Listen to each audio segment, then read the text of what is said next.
Skip to content. 200 USC professors on Tuesday demanded the resignation of university president C. L. Max Nikias, saying he had lost the moral authority to lead, in the wake of revelations that a campus gynecologist was kept on staff for decades despite repeated complaints of misconduct. In a letter to the University of Southern California's Board of Trustees, the faculty members wrote that they had come together to express our outrage and disappointment over the mounting evidence of President Nikias' failure to protect our students, our staff, and our colleagues from repeated and pervasive sexual harassment and misconduct. We call upon President Nikias to step aside, and upon the Board of Trustees to restore moral leadership to the university, they wrote. A university spokeswoman had no immediate comment. A call to John Mork, the Colorado energy mogul who chairs the trustee board, was not immediately returned. There have been calls for Nikias' ouster on social media and in an online petition circulated by alumni since the Times last week detailed USC's handling of Dr. George Tyndall, but Tuesday's letter marks a rare display of public criticism from some of the university's most highly respected faculty members. Those signing the letter represent 14 different schools within the university and include some of USC's most prominent academics, former deans, department chairs and distinguished professors.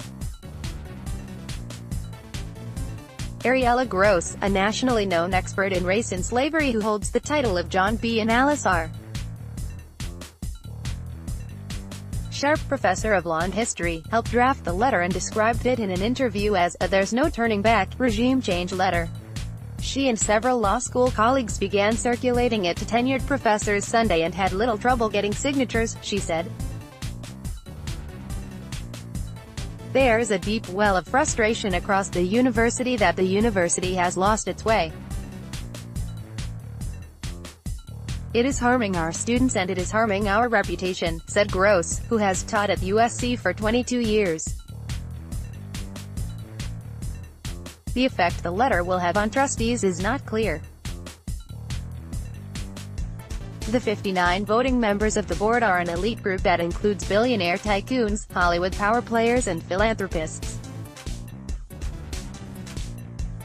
They have strongly backed Nikias, who has served as university president since 2010 and overseen a major expansion of the university as well as an aggressive fundraising effort. USC let gynecologist drive.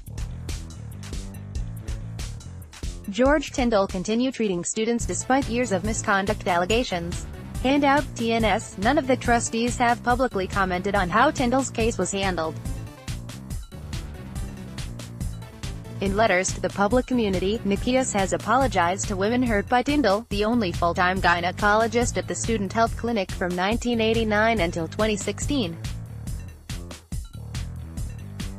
Nikias said he, too, is struggling to understand how the doctor was allowed to continue treating patients.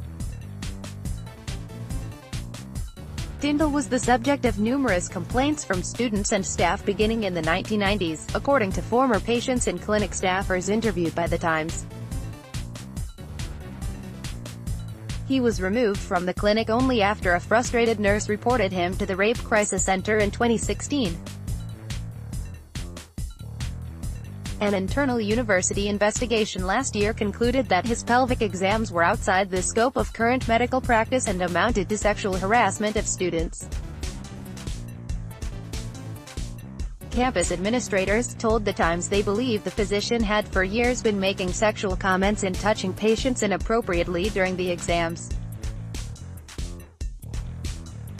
The university struck a secret deal with Tyndall that allowed him to resign with a financial payout. USC did not report him to the medical board at the time, a decision Nikias and other school leaders have called a mistake. Tyndall, 71, has denied wrongdoing. In recent interviews with The Times, the physician defended his medical exams as thorough and appropriate, and said some of his comments to patients were misinterpreted. 6 women filed lawsuits against USC on Monday, accusing the school of failing to protect them from a physician one plaintiff called a serial sexual predator. In their letter, the faculty members said that USC's conduct is as much at issue in this case as the physicians. In interviews, some professors said they regarded the Tyndall matter as only the latest in a string of scandals that undermined their faith in Nikias.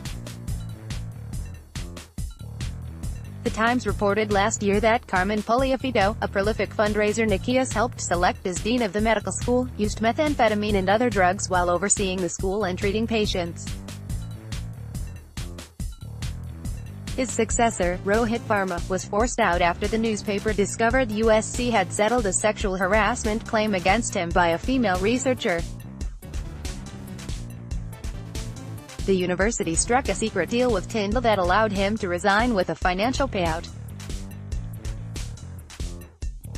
Robin Beck, AFP, Getty Images. We have this recurrence of faulty decisions, said Dan Simon, Richard L. and Maria B. Kretcher, professor of law and psychology.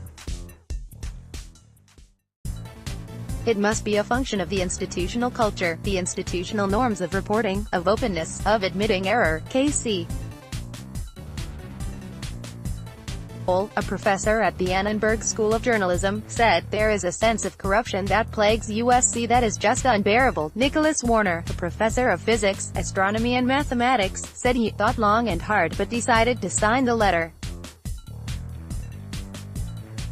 "One of the advantages of tenure is you can stand up and say things you believe to be true," he said. "With that privilege comes a responsibility to say things that are true. We need to use it when it really matters." USC Provost Michael Quick issued a letter Monday morning apologizing to Tyndall's patients and rebutting the notion that top administrators chose to ignore complaints by patients and staff. "It is true that our system failed, but it is important that you know that this claim of a cover-up is patently false," Quick wrote in a letter.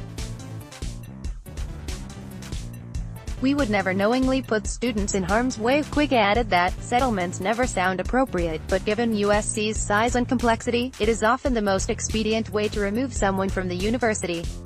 The provost said that the university's senior leadership did not learn about the complaints against Tyndall until 2017. He acknowledged receiving many angry emails and calls from faculty and staff who felt betrayed by the university leader's response to Tyndall.